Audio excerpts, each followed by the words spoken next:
মানে এনেকুৱা লাগিছে এওঁলোকৰ মাজতে এতিয়া টিকটৰ ক্ৰয় বিক্ৰয় হয়। বীৰেন্দ্ৰ প্ৰসাদ বৈশ্য কিয় দিলে নিজেই ভাবক।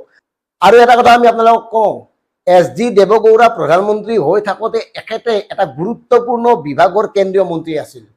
কেন্দ্ৰীয় তীখা আৰু খনি বিভাগৰ মন্ত্ৰী হৈ থকা সময়ত এওঁৰ জীৱনৰ আটাইতকৈ ডাঙৰ কামবোৰ সংঘটিত হৈছিল আৰু তাৰ ফলশ্ৰুতিতে এওঁক এতিয়া সমীহ কৰি চলে এই ক্লাবৰ মেম্বাৰসকলে, ক্লাবৰ সভাপতি সম্পাদকসকলে।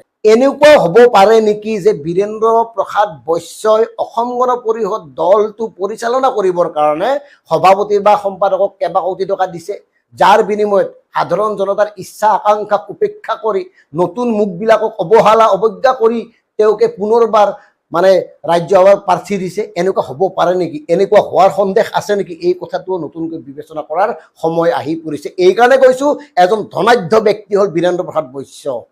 আৰু এওঁলোকে অতুল কেশৱ ফণিহঁতে ধনৰ কাৰণে সকলোবোৰ যে কৰিব পাৰে ইতিমধ্যে প্ৰমাণ হৈছে।